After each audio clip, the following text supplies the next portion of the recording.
Welcome back to another Telltale video. In this video I'm going to discuss a classic science fiction short story going all the way back to 1938, so before the Golden Age, but it is by a Golden Age author named Lester Del Rey, and the story is Helen O'Loy. Helen O'Loy was Lester Del Rey's second story, and don't worry, at this time anyway, I don't have plans of going through Lester Del Rey's entire bibliography. I'm mostly doing this one first because I really love this story, and second because the date that I'm releasing this video on, which is June 2nd, happens to be the anniversary of Lester Del Rey's birth. Lester Del Rey was born in Clydesdale, Minnesota on June the 2nd, 1915, more than 100 years ago.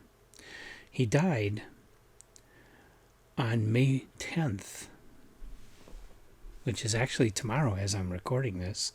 He died on May 10th, 1993. His first short story was The Faithful. His second is Helen O'Loy.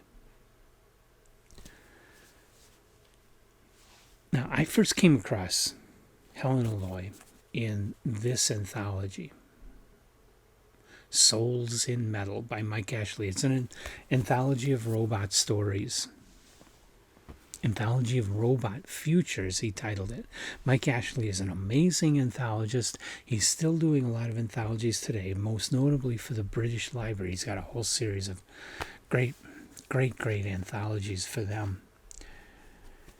And this is one of the earliest science fiction books I picked up, one of the very first anthologies I picked up, and I loved everything that was in it.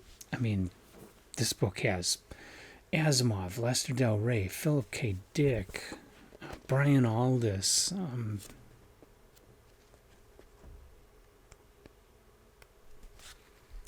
Murray Leinster, Henry Codner, Harry Harrison, Clifford Simek, and L. Sprague de Camp. Okay, all-star lineup. Very good anthology. If you can find a copy of it, it's not in print today. You'd have to get it used. I bought mine new in, I think, 1978. So Helen O'Loy, what is it? It's a short story published in the December 1938 Astounding, so this is technically pre-Golden Age, although Campbell was the editor at this time. But the Golden Age doesn't officially kick off until 1939, the summer of 1939. So you've got these two guys, and they have a robot housekeeper. But there's things they don't like about this robot housekeeper, so they get rid of it, and they buy a new model.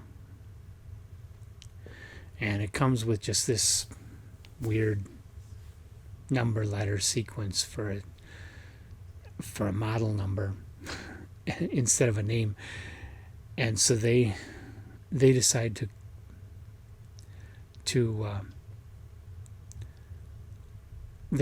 name the robot Helen of Alloy, like Helen of Troy, but Helen of Alloy. And then the one guy says, well, that doesn't roll very well. Why not just call her Helen O'Loy? So they do. And Helen O'Loy proves to be an incredible housekeeper and companion. She's the perfect woman in every imaginable way. Now, what makes this story really great is that it's 1938. Up until this time, and I may be wrong, there may be examples that I don't know about, but to the best of my knowledge, all the robot stories that have been written up to December 1938 were kind of Frankenstein's monster type stories where the robots were on the rampage out to destroy things, having been created by a mad scientist who wants to take over. That was typical robot in the 1930s pulps. With Helen and Loy, you have something different. You have this idea where the robot might be good, might be useful, might be desirable. And so Del Rey, he had to keep it clean in 1938. There's a lot he couldn't say in this story, but he kind of leads us into certain assumptions here, where basically this robot is every man's dream, and a man can do anything he wants with it. Okay, it's every man's wet dream.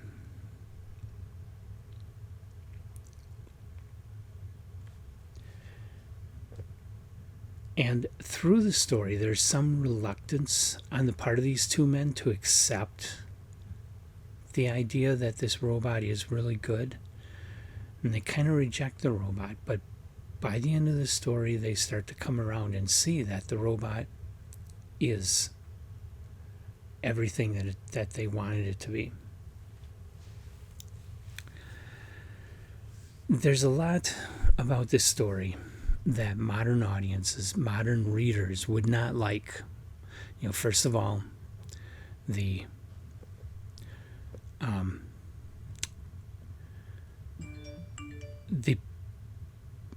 portrayal of women in a role of being nothing more than housewife and sex slave. Every feminist today is going to be outraged at that part. But in 1938, come on. And it also is actually important to the point of the story about robotics and advancing technology, about how, we may be frightened by it at first, but we'll come around and we'll start to see that technology can make our lives better. And we will accept it. And that's an important point, and it's in particular a very important point for an author to be making in 1938, when robots didn't even exist, when computers didn't exist.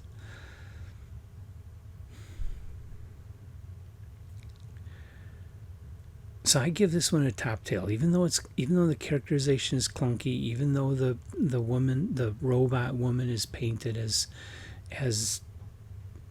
being a stereotypical housewife. Even though there's a lot you could take issue, the style of the story is pretty basic, straightforward, and simple. This isn't great.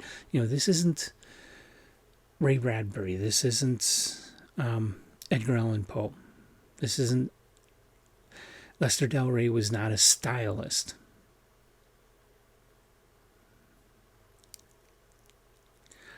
So his writing is pretty simple on that level. And so, like I say, there's a lot of things you can nitpick here. But there's still a lot of good things about it. And as I've said before, most recently with Tom Godwin's The Gulf Between, another case of one of these classic science fiction stories with this really brilliant idea. But because it's a short story and because it's being written for pulp magazines in 1938, Del Rey didn't take it and run with it. There's a subject here that could have been made into a masterpiece, and he just didn't go there.